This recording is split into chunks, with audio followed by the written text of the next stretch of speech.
Greetings, ladies and gentlemen, and there we go with the sounder. We always have a sounder that says, please pay attention, and that's my CQ. Every Tuesday I do CQ. That's the old Morse code that I used to send out years and years ago when I was a young ham radio operator, and CQ meant that I'd like to talk to somebody. I don't have anybody particular in mind, but I'd like to talk to somebody. Well, I still do that. I'd like to talk to anybody, but it's different. I do have some specific people in mind, and I hope you're one of them, and I hope you're listening. So let that go as it is.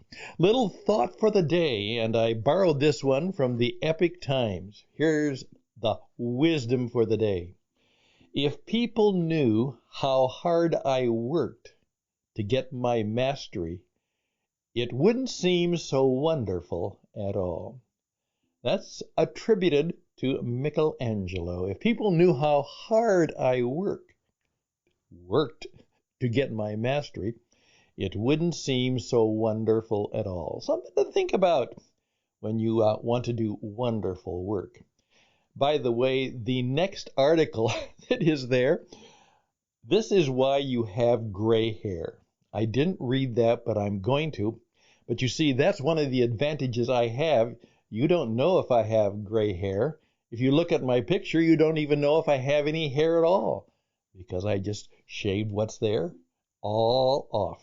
And who knows whether it's bald or beautiful hair? It's all the same. It makes shampoo bills a little less, and I never lose my comb or brush that way. Have to spend a little more time in the morning getting ready, but that's the price you pay. What I'd like to do today is pick up on something that someone sent me, which is something I used to do, something like that, and they had what they called your word for the year. And the whole point. Now, they wrote a book about that. I don't know how you can write a whole book about that, but it could make a good program or a good little booklet. Your word for the year.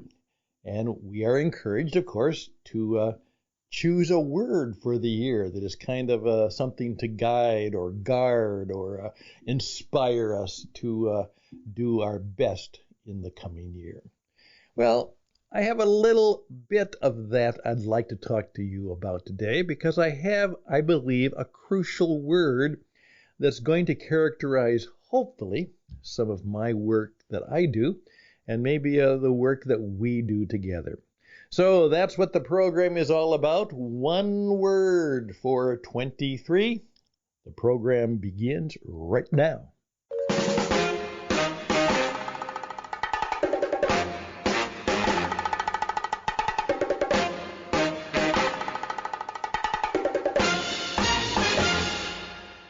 Okay, in those few seconds, did a word come to you? Anything at all? Well, I thought a lot about that. In fact, as I said, I used to do that, but not quite the same thing, and I guess I still do it in some way. I oftentimes, got a slogan, a little slogan for the year, hey, it's time to pick up sticks in 96. It's time to thrive in 2005. Something like that, and I could put that on my desk or something to remind me that I had a slogan for the day, slogan for the week, slogan for the month, slogan for the year. And I still think sometimes it's pretty good to maybe take time every morning when you do your morning stuff, and that's vital, your prayers, your plans, your purposes, your gratitudes, your thankfulness, your preparation. If perhaps you just kind of let maybe a word come to you that might just give you a little more direction for the day. Think about that. Kind of a DD, direction for the day. Make my day, Clint Eastwood said. And in fact, that's one of the themes that we actually use in the coaching experience is we teach you how to make your day. Now, let's face it, a lot of our days are made for us by others and by other situations and other circumstances. But see if you can't do something to make your day. Something that you made that day that made your day. All right? Again, just let that sit on your head for a while. But here's the word that came to me. Not innovation, but imagination. And I was, again, challenged by this by one of my mentors who actually has pointed out that he believes that even in spite of everything, and the old John Lennon song, which I didn't like because it had the wrong stuff to it, imagine, they fail for a lack of imagination. Now, this is very personal to me because I just discovered that one of the projects that I helped a man launch, or at least he said he was going to launch it, and I gave oodles of time to help him. After many years, he now has left his position, and he never did the project. He lacked the creativity, the courage, the confidence. What he really lacked was the imagination on how to get the project done. He lacked the imagination. Now, put together two words that might come from that. Image, which means you see something. And I tell people, unless you can see it, sometimes physically, it'll be very hard to accomplish.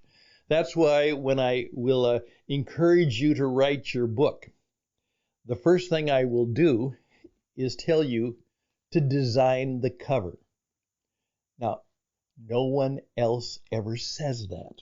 In fact, you are told, don't even give it a title. That's fine.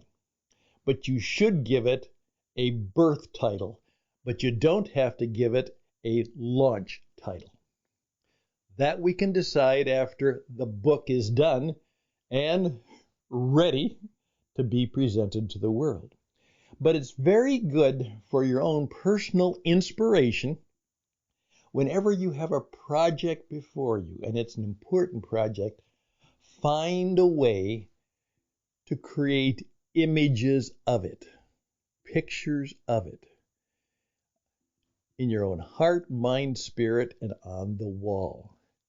So, in effect, I'm very much committed to image to action. Image to action. Imagination. Imagine action. And as I just remembered, as I put together for another person a program I did 15 years ago on how to be a world-class business performance coach, I actually reminded them that when it all comes down, it's the performance. You actually perform something, you do something, you produce something. That's important. That's not only important, it's actually what we are made to do, to create things, to produce things, to achieve things, to accomplish things, to help become and help others become, to help serve others. That's what we are made for. And so, lack of imagination. So there we are. I want you to think about that. I was very disappointed. That wonderful project, and boy, right now it would be spot on perfect. Not only successful, but fruitful, but profitable. And they didn't do it. They just lacked the courage and the imagination. First of all, what it was, and then how to get it done. What it is, how to get it done. They just didn't have it. And so 10 years of thoughtfulness and thoughtlessness all came together, and nothing was done. And probably nothing will be done. And the world is full of that. I'm actually in the point of saying that the person who is an imaginative person has a different spiritual term that we'll use for that, and I may share that with you yet this week.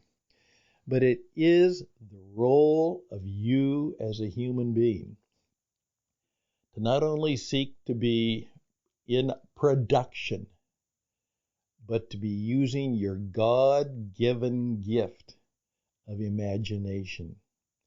And what an imagination is, it is always different from what is. You see, a person with imagination is never satisfied with the status quo. This drives my wife crazy sometimes. She says, every time you see something or do something, you always have an idea how it might be better. I said, I can't help myself. I don't always tell everybody. In fact, I usually tell nobody, and you're usually the only person I tell. But it is true. Whenever I'm in a situation, I see a production, I see a work of art, I'm overwhelmed by it in many cases. But there's always just a little bit of me that says, you know what? Maybe, could be, I wonder if, and that's just the way I am. And of course, from time to time, I'm struck by something, and I have a person now who's doing some work for me, and she comes up with an idea based on my words, and I just say, bingo. Perfect. Perfect. That's great. It's better than what I had imagined even. And that is a rare and wonderful gift. And because that person has come into my life, I'm quite grateful. Hey, there we go. This is enough. 12 minutes for a Tuesday.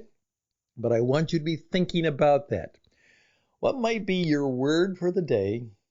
And how could you, in the difficult, now this will be a difficult year. We have so many institutions and so many situations in which there is corruption, there is even evil, and there is certain dysfunctions, and it's going to require that men and women who are basically ordinary people like you and me will seek to have extraordinary strength, courage, and imagination. Will you try and be one? That's my interesting idea for today. We'll be back.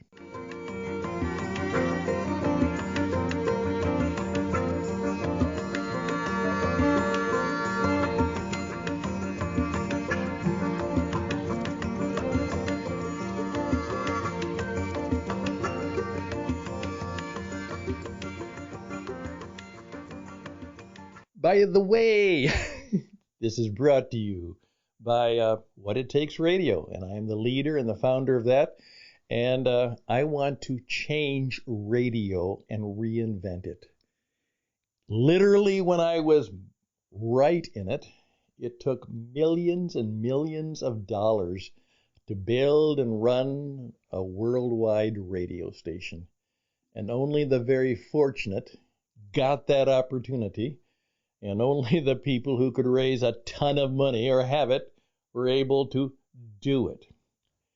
And now you know, when you see some of the people who are doing it, most of them aren't any better than you, and a lot of them aren't smart at all.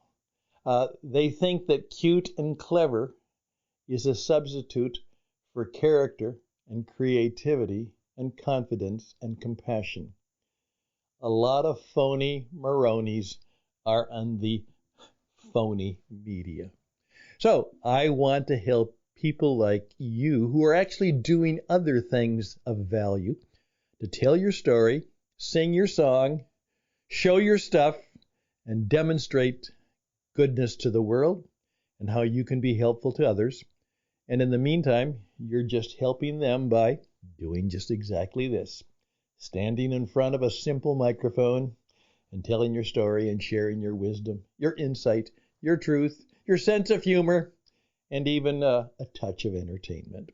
So reach out to me, Stan, at witradio.net, if you like. Stan at witradio.net. Or if you want the old one, stanhouston@gmail.com. They'll both come to me. Check out witradio.net, witradio.net.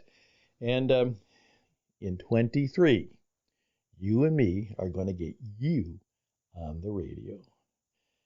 Best and blessings always close with a benediction, and I wish the best for you today and in the days that are ahead of you. Take care, and bye for now.